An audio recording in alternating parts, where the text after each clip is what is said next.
yaravuze ngo Eroske yatangize Eroske nawe ngo you know that your exposure is also mine according to the dreams we shared about your little musical disclosure. I'm treating this song like ours somehow. Atanga element blues melody and the general 155 AM entertainment. Thank you for believing this guy. Slow, he deserved it at the other side. The song it's called The Food Etoile. Element LA gathered those men for shaking the word AM. Spread the news, please my people. Uriya ni ubutumwa yatangaga avuga ko ariko asoza avuga ati I pray for you to even have a little conscious heart to recognize someone who shaped your work to whom may concern reka njye kwiyumvira umuzigo. Aravuga ati birakwiye ko abantu bazajya bashima umuntu uruhare yagize mu gikorwa ati kuwo bireba rwose. Chrisize yasubiragamo indirimbo za Dani none uyu munsi wa none uwo yasubiragamo indirimbo ari mu bishokoro undi kuko afite management ubuzima bumeze neza. Ushobora ufite management nibyo ariko itazi kwinjirira idasobanukiwe umuziki. Umuntu ashaka kwagukiramo amafaranga ariko badasobanukiwe n'iki n'agaciro kawe bitewe nuko uyu munsi wa none tugeze mu isi nyine yo gufasha umuntu wawe. Element aravuga ngo Rumaga niwe wanditse indirimbo. Credit yari ya Rumaga bitewe nuko niwe wanditse indirimbo abandi bamaye ibitekerezo bisanzwe. Sinikireza ko buri muntu wese ugwaye ibitekerezo mu ndirimbo wamushyiramo.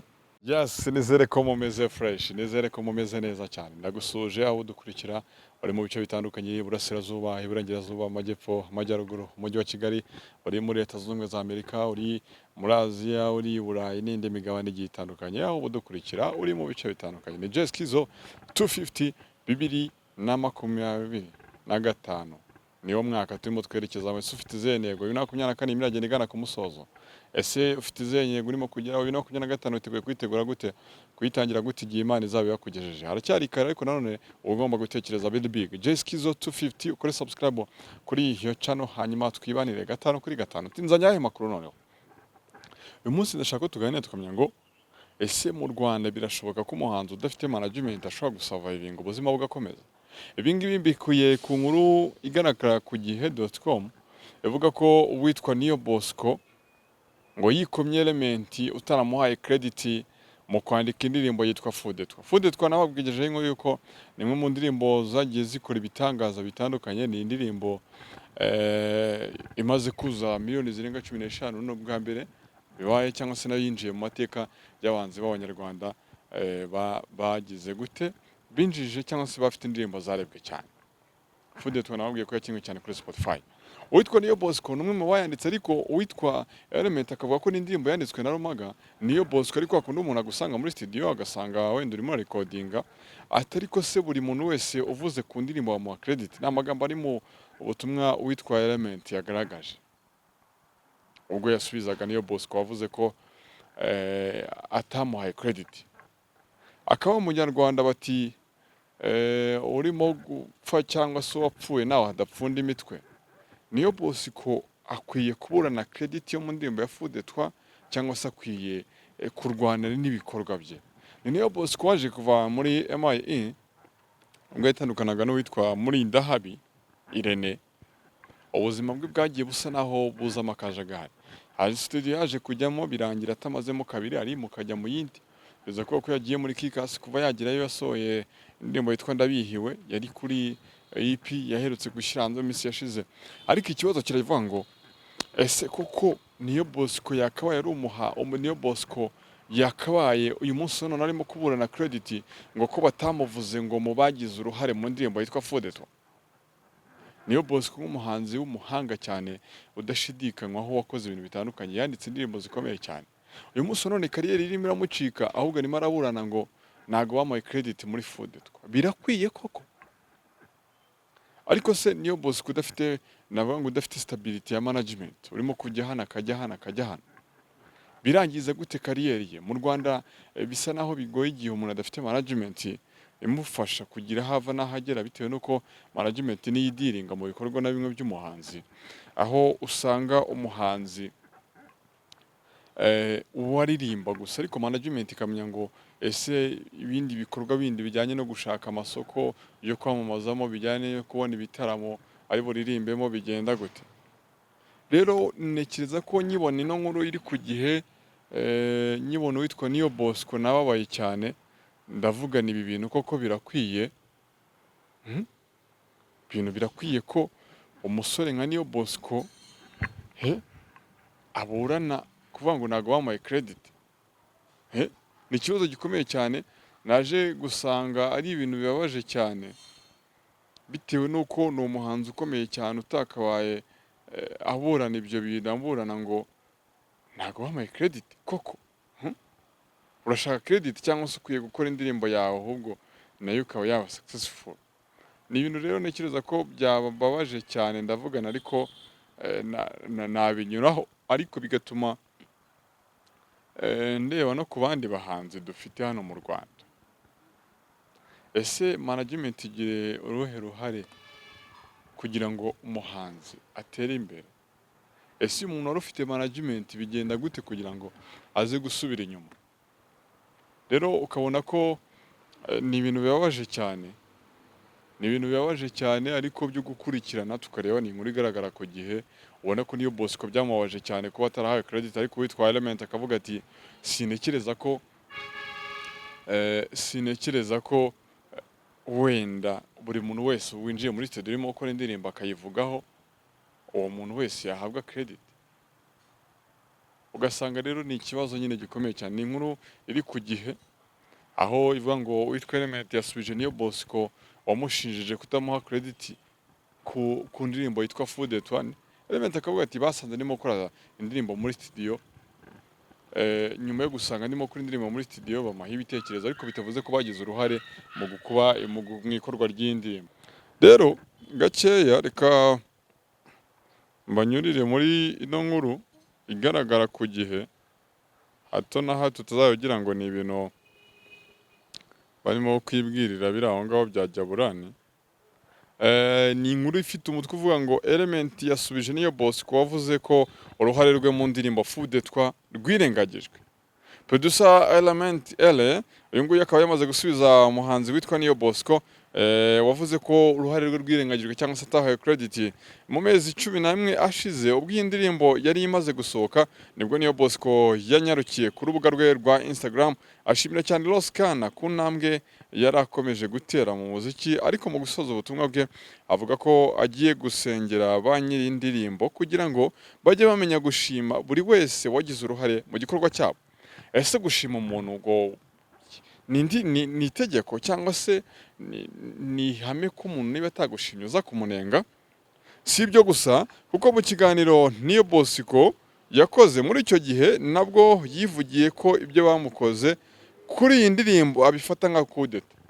Burya iyo umuntu arimo agenda arangira atangira kugenda aburana ibintu bidafite gahunda, ati kuba bataramaye credit yanjye bifata nka kudeta. Icyo gihe yagize ati noneho kubera uburyo Food etwa iba yarambabaje naho byari bitaniye na kudeta. Food etwa bankoreye kudeta, ngaho nyumvira nawe.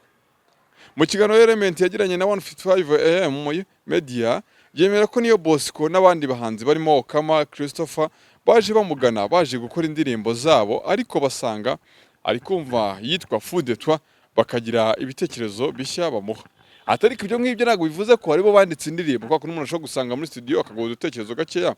Ushobora kuza muri studio ndi gukora indirimbo ugatanga igitekerezo cyawe, ibyo byonyine biba bifite agaciro kabyo, ariko ntabwo bivuze ko ngo abantu bose banyuze muri studio ndi gukora indirimbo ngo ndayibandikaho.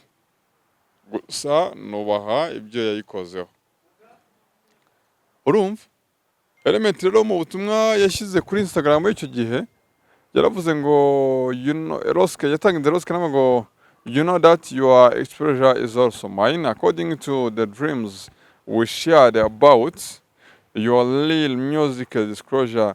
I'm treating this song like ours somehow. Attacking Element Bruce Melody and the General 155 AM Entertainment. Thank you for believing this guy through he deserved it at the other side. The song it's called the Fou de Toi. Element LA gathered those men for shaking the word AM. Spread the news, please my people. Uriya ni ubutumwa yatangaga avuga ko ariko asoza avuga ati I pray for you to even have a little conscious heart to recognize someone who shaped your work to whom may concern reka njye kwiyumvira umuzigo. Aravuga ati birakwiye ko abantu bazajya bashima umuntu uruhare yagize mu gikorwa, ati kuwo bireba rwose, ati kuwo bireba. Natangiye mbabaza ngo uyu muhanzi witwa Manzi ukomeye mu Rwanda wandika neza cyane, ufite ubuhanga budashidikanywaho, nicyo kibazo natangiye mbabaza. Ndababaza ngo ese koko niyo Bosco uyu nguyu twemeraga nk'umuhanzi ukomeye, uyu munsi wa none birakwiye ko aza kuburana ngo ntago bamuhaye credit mu ndirimbo? Nicyo kintu ndimo kwibaza. Wenda nawe ushobora kuza ukabimbwira uko ushaka, ariko mubona ko gutakaza management kwa niyo Bosco bisa naho byamuhungabanyije mu buryo bumwe cyangwa ubundi. Ubona ko asa n'uwataye na stability kugeza ubwo Element aje akavuga ngo jya namusubije, ubona hasa naho harimo agasuzuguro ko kuvuga ngo sinekereza ko buri muntu wese winjiye muri studio, yewe nawe Kama yarahanyuze na Christopher yarahanyuze, ubwo se nabo ko batavuze. Ariko niyo Bosco agasoza ubutumwa bwe yashyize kuri Instagram avuga ngo kuwo bugenewe to whom it may concern. Vuga ko yarataye mu witwa Element. Element rero yaje kumusubiza. Ndakereza ko ariko management ubundi igira uruhe ruhare rw'umuhanzi. Bigenda gute management ifasha umuhanzi iki?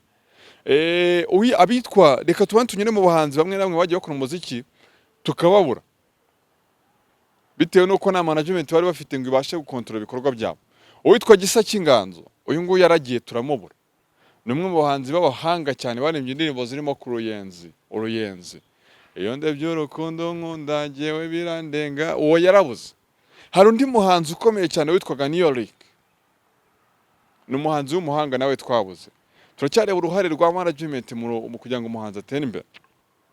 Hari undi witwaga Gibrice the Teacher, uyu nguyu ni umwe mu bahanzi b'abahanga twabuze. Ese management ifasha umuhanzi iki? Igiringa gute? Ibitaramo bigenda gute kugira ngo uyu munsi wa none tube tubona Bwiza muri Kikasi arimo agaragara mu bitaramo bitandukanye, arimo tumubona mu ndirimbo yakozwe igiye kujya hanze byo kwamamaza amatora no kwamamaza umusaza? Ibyo byose bikesha management. Management igira uruhe ruhare? Niyo Bosco rero kuva yatandukana no witwa Emerene, ubona ko yagiye ata concentration aho yagiye ajya muri management zitandukanye, ariko bikagenda byanga. Uyu munsi wa none arimo araburana ngo ko batamuhaye credit ku ndirimbo yitwa Fou de Toi yatanzeho ibitekerezo. Ndibaza ngo uyu muhanzi wandikaga indirimbo ukomeye uyu munsi wa none aje kuburana ko batamuhaye credit, ubwo se si irangira rye? Njye kintu ndimo kwibaza. Nyibona buno butumwa, nyibona ino nkuru ku Gihe yanditswe n'utwa Mahoro Venke ku munsi w'ejo kuwa kangahe nibwo yayanditse. Natekereje ndibaza ngo bigenda gute umuhanzi udafite management asavayivinga gute, abaho gute, kugeza aho umuntu nyine ashobora kuburana ngo ntago banshyize mu ndirimbo nyine akumva arashaka iyo credit. Kuba umuntu yagushyira mu ndirimbo yego ni byiza, ni no gushima nk'uko nawe yabivuze ati birakwiye ko umuntu ari organizinga buri gikorwa cy'umuntu yamukoreye. Ariko niba umuntu aguhaye ibitekerezo muri studio bitandukanye nuko yanditse ko hano Element aravuga ngo Rumaga niwe wanditse indirimbo, credit yari ya Rumaga bitewe nuko niwe wanditse indirimbo, abandi bamaye ibitekerezo bisanzwe. Sinikireza ko buri muntu wese uguhaye ibitekerezo mu ndirimbo wamushyiramo. Bitwa active again. Abangaba ni bamwe mu bahanzi baje barakubita icyo gihe bakoraga kuwitwa Bagenzi Bernard muri Incredible, ariko nyuma yaho twaje kubabura, nyuma yaho amasezerano yabo na Bagenzi Bernard arangiriye. Niyo mu ndirimbo abahanzi b'abahanga bashyize hanze indirimbo zitandukanye zirimo Aisha, harimo uwitwa Drake, harimo Olvis, harimo na Tizo. Tizo ni umwe mu bahanzi babanje gukora umuziki ku giti cye, ariko ubu ngubu ni bamwe mu bahanzi utamenya irengero ryabo, ni bamwe mu bahanzi twabuze bitewe nuko management. Ndacyagaruka ku ruhare rw'abahanzi twabuze bitewe no kutagira management. Uze kubanza wibuke neza uwitwa Ken Soul n'uwitwa Juno Kizigenza, ubwo Bruce Melody yabafataga bari mu gitangaza nibwo twabonye bashayininga, sibwo bari bakiza, ahubwo bari barakoze biranga. Ken Soul mwibuke muri groupe yitwa Yemba Voice iyi ngiyi ni groupe yaririmbaga neza cyane, yari igizwe n'abasore batatu. N'ikimenyimenyi kugira ngo umenye agaciro ka management ni uko abo babiri baburiwe irengero. Harimo uwitwa Bill Ruzima yaje kujya aririmba gakondo turamubura, harimo uwitwa Moze yaje kwita Moze Yemba Boy, yagiye akora turirimba ariko biranga hanga gushya. Ndacyababwira uruhare rwa management ku muhanzi, ariyo mpamvu ubona uwitwa Niyo Bosco uyu munsi wa none byanze atangiye kuburana kuri credit ngo z'indirimbo yitwa Fudetwa, bitewe n'uko yatangiye kugenda ikuraho uduhigo, yatangiye kujya mu ndirimbo zarebwe cyane, agejeje miliyoni 15 mu mezi 11 n'umwaka utaruzura. Arareba aravuga ati reka nyirebe ukuntu nazukira kuri ino ndirimbo. Uyu mugabo rero winjiye muri Kikas Music wafite n'indirimbo nziza cyane yitwa Ndabihiwe, ariko wenda iyo si inkuru kuko nta ndirimbo mbagira. Niyo Bosco ni umwanditsi mwiza cyane, ahubwo ndibaza ngo iri subira inyuma rya Niyo Bosco kugira kuri level yo kujya kuburana ngo nago bamaye credit mu ndirimbo yitwa Fudetwa. Element akaza avuga ngo bagize muri studio ndimo kora indirimbo, nabo baje gukora ibihangano byabo, abarimo Okama na Christopher, abo babiri ko batagiye kuburana. Ni ibikomeye cyane. Nari ngomoje ku ruhare rwa management mu izamuka ry'umuhanzi, mbabwira witwa Ken Soul. Akiva Ken Soul yatangiye akora indirimbo ku giti cye, ari nk'indirimbo yitwa Babiri, ngo tuzahora turi babiri n'izindi zitandukanye yakoraga ari wenyine. Haje kwanga gushya, icyo gihe yari muri groupe yitwa Yemba Voice, nayibabwiye yitwa Bill Ruzima ndetse na Moze yaje kwita Yemba Boy. Urumva yaje guhindura izina nabwo hanga gushya.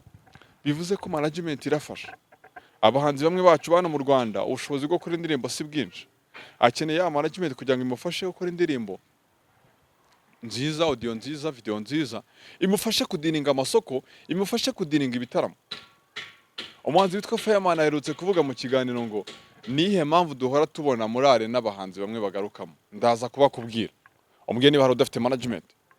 Yitwa Bwiza, abarirwa muri Kikas Music kwa Claude. Ni gake uzabona Bwiza atari mu gitaramo cyabereye muri arena. Yitwa Riderman, ni igisumizi cyakoze izina, icyo ngicyo cyo na wagishidikanyo nagakeneye indi support ukundi kuboko. Ni gake uzamubura muri arena.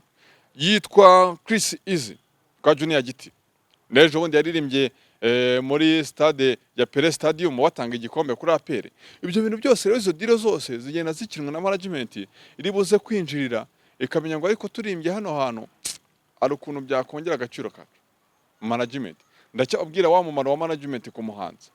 Nivuze ko hari n'abahanzi batakoze bafite management ariko biba gakeya biterwa n'ubushobozi bw'umuhanzi.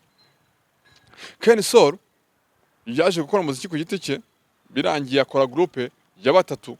Ibya groupe byo nawe na tuzabigira urundi umwanya wabyo, kuko ubu tuvugana mu Rwanda nta groupe nimwe ihasigaye. Uyizambwire nawe witwa Symphony, witwa Ariel yaje gusa naho avuyemo, barasa naho nyine ni bandi icuranga, ariko nayo utayishyira mu magroupe afite stability, kuko ntago bakora nka groupe, bakora nka bande iririmba nka groupe, ariko uruhare runini ubona ko bafasha abahanzi bandi. Icyo gihe rero ukaba utahita ukonfirma ko ari groupe ihari. Ken Soul yaje gukora umuziki, yagize amahirwe ahura n'undi n'uwitwa Bruce Melody, amushyira mu gitangaza, atangira gukora ibintu bigenda neza, gusa agira ugasongera. Uyu munsi none arabarizwa muri 155 AM. Ntabwo yatandukanye na Bruce Melody ngo areke kuvuga ngo avuge ngo ndakuze bimaze gukunda reka ndeke kugira indi management. Oya, yaje kugira indi management, niyo mpamvu ari muri 155 AM. Ndacyabwira agaciro ka management. Ken Soul witwa Jono Kizigenza, mbibutse ko bano bahanzi tubona uyu munsi wa none ntabwo ariyo baba bakiza. Uyu munsi wa none ubona umuhanzi yabaye successful, ibintu yabikoze byagenze, ariko ntabwo ari bw'abakiza. N'ikimenyimenyi uyu mugabo witwa Chris Easy cyangwa se Nsenyumva Christian, Chris Easy muri mu mubona ushininga ukubita buri ndirimbo yose irimo kuba hiti, yatangiye kera. Uzi none ajya mu mashushanwa yo gushaka tara muri talent detection. Nsenyumva Christian cyangwa se Chris Easy yasubiragamo indirimbo za Dani none. Uyu munsi wa none uwo yasubiragamo indirimbo ari mu bishokoro, undi kuko afite management ubuzima bumeze neza. Ndacyababwira agaciro ka management. Nawe ibaze kuba wasubiragamo indirimbo z'umuntu uyu munsi none ukaba utarimo kumubona uwasubiragamo indirimbo Dani none ari mu bishokoro, ari mu bigori. Urumva uyu munsi none wasubiragamo indirimbo ye bamuha umutuku, bandi bamuhaga umutuku, uyu munsi babaye bafana. ndacyababwira agaciro ka management kugira ngo wumve impamvu niyo boss karimo arekana amavuga ngo ntago bamaye credit kuri ino ndirimbo yitwa Food. Abivuze kuko ni indirimbo imaze kuposting, imaze kujya mu ndirimbo zarebwe cyane mu gihugu cyacu cy'u Rwanda, miliyoni 15 usanga abantu bakeya. Kuko ubwo ushyize mu mibare amaze kurebwa n'abantu baruta igihugu cy'u Rwanda, kuko igihugu cy'u Rwanda kirimo kirakabaka miliyoni 14. Niyo ngo amaze kureba, ibaze nawe igihugu cyose cy'u Rwanda kimaze kukureba. Turakomeje. Chris Easy uyu munsi ari kuri level uwitwa Dani Nanone atariho, kandi nyamara yamusubiragamo indirimbo. Bite nuko Chris Easy afite management imukurikirana irimo kumufasha kudiringa ayo masoko, kumubona muri arena, kumubona kurimba kuri match ikomeye nk'iriya. Ni igikorwa cyiza cyane. Ibyo rero byose usanga ni ibintu, ni umumaro wa management. Groupe nyinshi zagiye zisenyuka bitewe nuko umuntu yaravugaga ngo reka niba ngiye muri Guma Guma bakama miliyoni 4 turi batatu, ndamutse ndi umwe sinazirya njyenyine. Gukora uri umwe biragoye bitewe nuko ufite umwanya wa studio, ufite umwanya wo gushaka amasoko, ufite umwanya wo kudiringa ibyo bitaramo. Mu Rwanda tugeze kuri level yaho tubona abantu bamwe mu bitaramo bitewe nuko nibo badira, nibo bazi kudiringa ibyo bintu, nibo bazi kudiringa, nibo bazi kwinjira abo bakire bakabashakamo iyo myanya yo muri arena, bitewe nuko uwo mukire azadiringa n'undi mukire. Rero wowe nibirangira mu gukora indirimbo gusa ukagira ngo byarangiye, bizakugora. Niyo mpamvu ushobora kuza ugakora indirimbo nziza ariko ntitukubone mu gitaramo kandi ufite indirimbo. Ushobora kuba ufite management nibyo ariko itazi kwinjirira, idasobanukiwe umuziki. Umuntu ashaka kwagukiramo amafaranga ariko badasobanukiwe n'iki n'agaciro kawe, bitewe nuko uyu munsi wa none tugeze mu isi nyine yo gufasha umuntu wawe. Niba afite company petit frère cyangwa grand frère, umuvandimwe cyangwa se inshuti, ndaza kumucomekamo nitaye ku bumenyi afite. Ntibyagakwiye ariko nibyo bibaho. Uwitwa Ruto ni umuhanzi mwiza cyane, afite indirimbo yitwa Together. Ni umuhanzi mwiza cyane, yakoze indirimbo nyinshi cyane murazikunda, ariko bizakugora kuba wabona Ruto umubone mu gitaramo. Niba hari icyo wamubonyemo kitari mu tubari uza kubyandika muri comment bimbwira. Bitewe nuko uyu munsi wa none ndaguha urugero kuri Chris Easy. Uwitwa Junior Giti ni umuntu uzi kwinjirira, uri bujya ahantu hose ashakemo dusoko adiringe n'abakiri bafite ibitaramo bamuhe mu mwanya.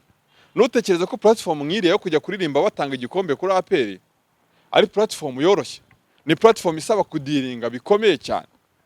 Icyo gihe rero uyu muntu udafite dila, niyo mpamvu uzakora indirimbo nziza ukora iya mbere ukora iya kabiri nk'abo ba Yamano, ufite indirimbo nziza ariko kuko udafite umuntu uzi gucengera, wenda nibyo ushobora kuba ufite n'umukire kumenamo amafaranga ugakora indirimbo, ariko ntabwo ufite umuntu ucengera ngo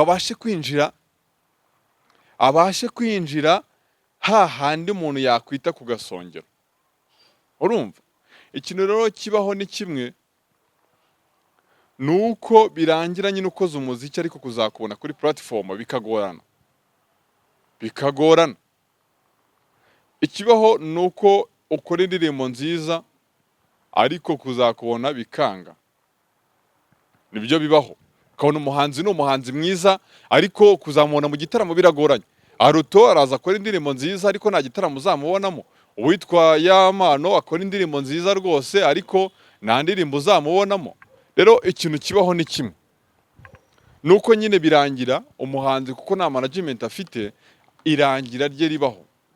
Rimwe na rimwe uzakora indirimbo ubure support, ubure uyikina, bitewe nuko ntago winjiriye kuri Kiss FM ngo uganire n'abari abahungu bagukinira indirimbo yawe umuntu azayumva yumve ni nziza, ariko kuko udashoboye kujya muri iyo duel yo kugurana views n'ubundi uzakomeza ugume inyuma aho ngaho, nyamara atari uko udafite tara. Umuhanzi witwa Chudi ushobora gusanga iryo zina utarizi ariko indirimbo y'uyizi. Yaririmbye indirimbo yitwa Ngukira, ya ndirimbo avuga ngo dore imboga araza akakwicaza, yitwa Nguki, yitwa Teta. Iyo ndirimbo ushobora gusanga uyizi ariko nyirayo ntabwo umuzi. Uzi ko biba byagenze? Impamvu z'indirimbo utazi nyirayo nuko yakoze ibikorwa bikamurusha izina, bitewe nuko yihirinza kubita akaririmbo kamwe karabostinga karabikora. Chudi uyu munsi wa none ushobora gusanga ubuzima ariho budahuye n'uko iyi ndirimbo yitwa Teta yakabaye imeze. Hanze umuntu akora indirimbo imwe ikamuhindurira ubuzima, ariko nka Cudy ushobora gusanga ubuzima ariho n'iyo Teta bidahuye. Ikintu rero kibaho ni iki ngiki. Igihe nta management ufite, yaravuze impamvu nari mbikomojeho muri iyo ndirimbo, yaravuze ngo dore imboga araza akakwicaza. This day Tara nigikora. Muri iyi minsi ntago ibintu bya Tara bikora. Ushobora kuza kuba uririmba neza ariko kuzabona stage muri arena bikakugora. Nibyo yegura aririmba neza ariko kubona igitaramo bizakugora, yaba kan Kigali yaba na hehe. Bitewe nuko muri iyi minsi Tara ntabwo igikora, niyo mpamvu bitwa ba Joyeuse baje. Ushobora gusanga umuntu nka Joyeuse yakoze indirimbo ikagira 300,000. Wowe umuhanzi witwa kukomeye ugakora indirimbo ikagira views 10,000 cyangwa se 15 50 wakabije. Ikibaho rero nuko usanga management ifite uruhare mu kuzamuka k'umuhanzi. Niyo mpamvu mba nkuhaye izo ngero zagiye zikora. Uwitwa Rocky muramwibuka ubwo yari kumwe na Papa Cyangwe. Papa Cyangwe yari ari top bitewe nuko Rocky ni inshuti ya Irene, byari byoroshye ko ari buze kumusabira ibiganiro. Uyu munsi none kuva Rocky yatandukana na Papa Cyangwe, ntago Papa Cyangwe arasubira kwa Murinda Habirene. Nyamara yarahirirwaga ngaho bakoze fete, bakoze anniversaire n'umukobwa wakundanaga na Papa Cyangwe icyo gihe yamufashije. Ya management rero ikifasha ba bantu bazavamo abadira beza, noneho wa muntu ajye kudiringa handi ho dashobora kugera. Niba Papa Cyangwe utisanga kuri Irene akaba ari inshuti na Rocky, kumugusabira ikiganiro biroro. Kubona show muri arena biroroha bitewe nuko umuntu wayiteguye muraziranye. Ariko wowe nujya kuvuga ngo ngewe ngo ndi umuhanzi w'umuhanga, nicyo cyagiye cyica abaraperi bacu ngo barimo kurwana ku njyana, ariko ugasanga kurya ni ikibazo. Yihambiriye ngo kuri hip hop, ariko ugasanga hip hop uyu mukiri ugiye gutegura igitaramo muri arena ntabwo akeneye iyo hip hop, akeneye abana ba Krisizi bakubita inana kuko nizo urubyiruko rushaka kwinjoyinga. Wowe rero nutajyana n'igihe biraza kurangira usigaye, rwose biraza kurangira usigaye, bize kurangira uvuga ngo ufite Tara, ngo ufite indirimbo nziza, ariko tujye tukubura mu bitaramo bitewe nuko nutwo tudetaye dutoya, no kumenya iki isoko rishaka, no kumenya ese management iramfasha iki. Rimwe na rimwe rero ushobora no gusanga umuntu nta muntu wanga management, ahubwo approach ya management nayo ireba kuki, ireba mu biki kugira ngo beze kugufata. Barareba umuntu ucuruza, barareba umuntu urimo kuririmba ibintu society ishaka. Ese uyu muntu nimushoramo amafaranga nzayagaruza, nicyo kintu barimo kwita. Kanaka nimushoramo amafaranga ndayagaruza. Icyo gihe rero ikintu kibaho nuko wowe wisanga uri muririmba indirimbo nyine bakwita nziza n'umuntu yumve ni nziza, ariko no kuyibona muri ya top 10 yacu bizagorana bitewe nuko uyu muntu ukora top 10 nawe management yamunyuzeho yamwitisha Petit, reba kuri momo yawe akantu nshyizeho iyo ndirimbo yangize kuza muri top 10. Sikusanga muri indirimbo muri top 10 ukabona indirimbo muri top 10 yaje imbere y'umuhanzi uzwi, ukabona indirimbo none ayizi ariko irimo yageze mite. Management yaciye kuri wa muntu uri bukore top 10 yamwitisha Petit Frere, kano karimbo gashyiramo dore momo yawe ngiye, abikurikirane neza cyane ku mutuzo. Wowe rero uzajya aho ngaho ngo ukora indirimbo nziza ujye utegereza ko wayibona muri top 10 uhebe. Uzasanga iya ndirimbo itanazwi y'umuhanzi utanazwi itanafite n'ubutumwa bwiza muri top 10 bitewe nuko wajya management yaciye inyuma iragenda iganiriza umunyamakuru yamubwiye ati reba kuri momo yawe dore akantu kagezeho ino ndirimbo yinshirire muri top 10. Usanga muri top 10 harimo indirimbo utanazi uko yitwa bitewe nuko ni ya management. Rero wenda kiriho ngana ku musozo kugira ngo mbareke nuko management zikwiye gufasha abahanzi navuga ngo bashoboye, ariko nawe muhanzi iga kumenya ngo ese ni iki gikeneye ku isoko. Urumva Bruce Melody yaravuze ngo witwa Krisizi nasanze ari umuraperi. Krisizi yababwiye yasubiragamo indirimbo za Dani Nanone muri Talent Detection ejo bundi abamuhaga imituko ngo ati no uraririmba nabi uyu munsi n'abafana, ariko wa muntu yasubiragamo indirimbo uyu munsi aracyari kuri ya level yarayiriho. Rero reka abaraperi cyangwa se abahanzi muri rusange mwige kumenya ngo isoko rikenewe iki. Niba umuntu avuga ngo wa mugani dore imboga araza akakwicaza, Joyeuse araza akakwicaza, menya ngo bararirimba iki. Abantu tugeze muri society itagishaka ibintu by'ubwenge cyane, abantu barananiwe, bafite amadeni, ingo zanze, baraza yatunganye n'umugore. Kuzumva rero ya hip hop y'umwimerere biraza kugorana bitewe nuko umuntu akeneye umuntu umuruhura mu mutwe, akeneye umuntu umuruhura mu bwonko. Biraza kurangira indirimbo zawe atarimo kugira gute, atarimo kuzitega amatwi, atarimo kuzumva. Nari mbikomoje ibyo byose, bino byose nibyo wenda nabikomoje kuri witwa Niyo Bosco wasabaga credit ngo atahawe ku ndirimbo yitwa Food twa ya Krisizi, indirimbo yatangiye rero Roscan. Niyo Bosco akaburana akavuga ngo ntago mwigeze mwuma credit nyamara nari nyikwiye. Rero ntago bikwiye ko umuhanzi mwiza nka Niyo Bosco uyu munsi none ababurana avuga ngo ntago bamvuze mu bagize uruhare muri no ndirimbo yitwa Food Twa, bitewe nuko urimo aragenda ibostinga imaze kuzuza miliyoni 15 ku rubuga rwabirebye. Ni indirimbo zimaze kurebwa cyane, ni indirimbo z'abanyarwanda zimaze kurebwa cyane. Reka navuga ngo management nayo yige guha agaciro abahanzi b'abahanga dufite, kandi namwe bahanzi b'abahanga mwige kumenya icyo guha sosiyete, mwige kumenya icyo gutanga kuri sosiyete. Ese sosiyete ikeneye iki? Ureke kwihambira ku bintu bitarimo gucuruza, kuvuga ngo ni injyana gusa. Ubuzima usanga usanga umuntu n'umwe artiste ukomeye ariko usange nta kintu yigize ageraho, cyangwa se arimo arasaba igihumbi kurya ni ikibazo, nyamara ari legend, bitewe nuko atajyanye n'igihe. Tugeze mu isi yihuta cyane, biradusaba kujyana n'igihe tukagera n'umuvuduko turiho. Nibyo ngibyo rero nababwira, ngibyo rero ibyo tuba tuganira mu ncamake, ni showbiz tuba tugarukaho tureba uko yajya mbere, tureba uko yatera imbere muri rusange. Reka dusubire ubutaha, kuri subscribe niba utarayikora, tujye twibanira 5 kuri 5.